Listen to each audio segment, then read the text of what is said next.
Buongiorno, sono Edoardo Zosi e oggi sono veramente felice di parlarvi di un pezzo che amo da quando ero bimbo. Si tratta della Mazurka opera 67 numero 4 di Chopin, in questo caso nella trascrizione di Anthony Kovalík.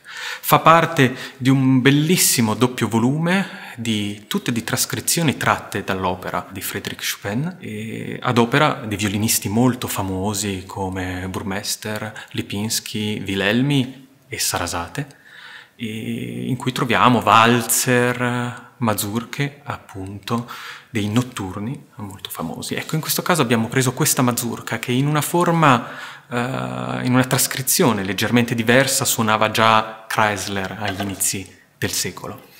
La mazurka è una danza di origine popolare dalle accentuazioni e dal ritmo molto forti, quindi è anche utile. Non solo è un bellissimo pezzo, ma in quanto mazurka, in quanto danza popolare è utile da affrontare nello studio. Perché presenta questi caratteri molto marcati. Spesso quando si studia, si approccia il violino e si va avanti nello studio della musica classica, si tende a enfatizzare lo studio nella direzione della precisione, della pulizia di suono, della forma, dell'eleganza. Ecco, avere contatto con la musica popolare ci permette di invece approfondire gli aspetti del ritmo più marcato e dell'enfasi. Prendiamo l'inizio di questa mazurka.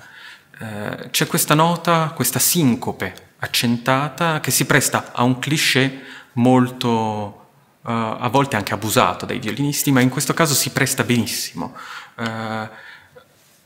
Un attacco quasi verso il ponticello con un suono quasi senza vibrato, per poi allungare l'arco e aggiungere vibrato. Di questo era maestro veramente Ivry Gitlis e donava alle note un'evoluzione magica. Caratterizzazione della mazurka è data anche dal mordente successivo.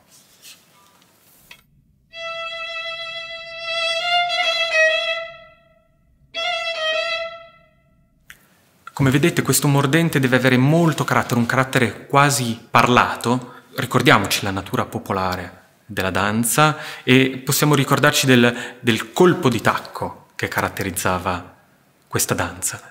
Per la gestione della frase è molto importante non solo aggiungere accentuazione, ma togliere accentuazione. Quindi in alcuni batteri andrà tolta per dare più enfasi al ritmo verticale della fine di questa frase. Questo dobbiamo quindi differenziare fra andamento orizzontale e andamento verticale.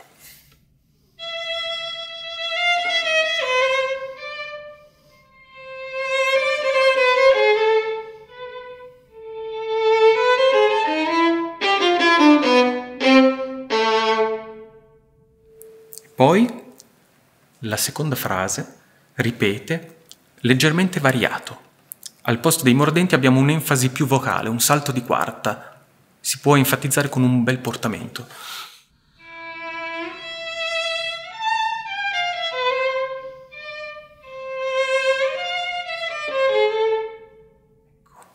E adesso possiamo sentire tutto il primo episodio completo.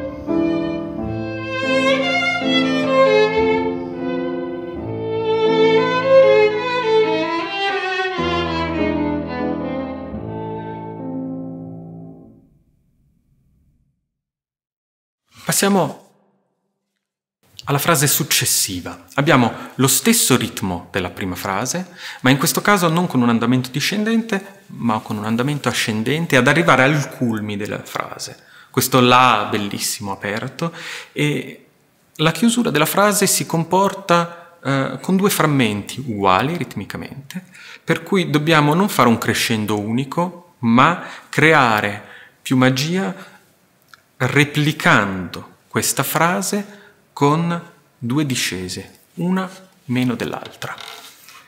Infine abbiamo un'altra salita e un altro accento, un'altra sincope che ricorda quella di prima. E dopo questa sincope un passaggio cromatico che chiude la prima parte del pezzo.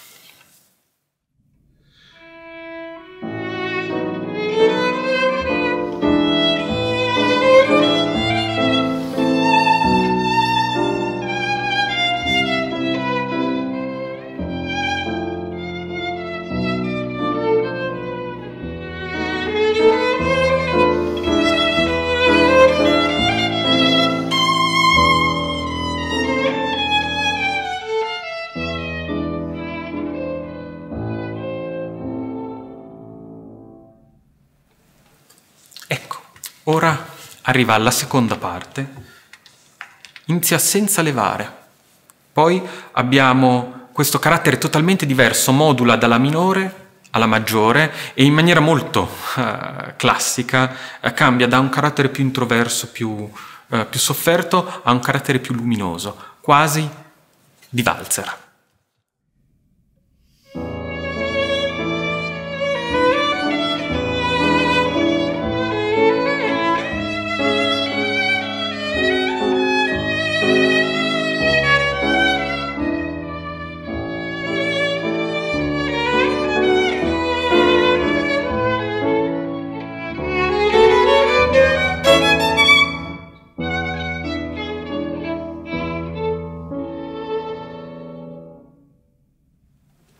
Ecco, come caratterizzare bene questa frase? Sicuramente da un legato incredibile iniziale.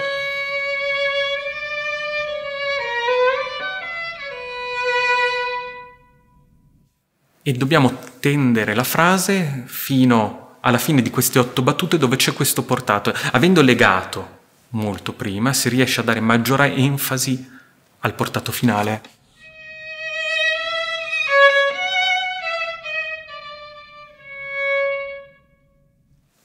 Si chiude la frase con un passaggio ascendente molto brillante di terze che viene reso meglio se lo prendiamo leggermente in accelerando.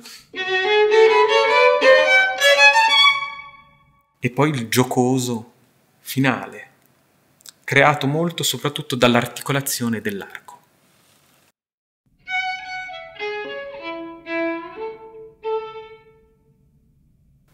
Sentiamo adesso completa questa seconda parte.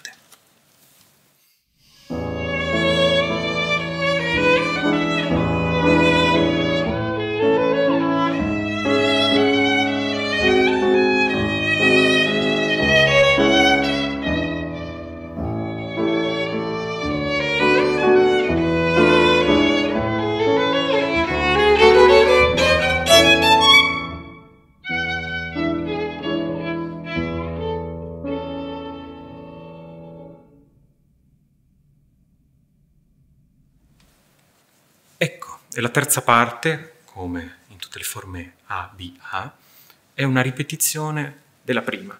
In questo caso è esattamente identica, è talmente bella che non c'era bisogno di alcuna variazione ed è un po' questa semplicità nella bellezza di Chopin che ha sempre fatto amare il compositore in tutto il mondo, e dai musicisti e dal pubblico.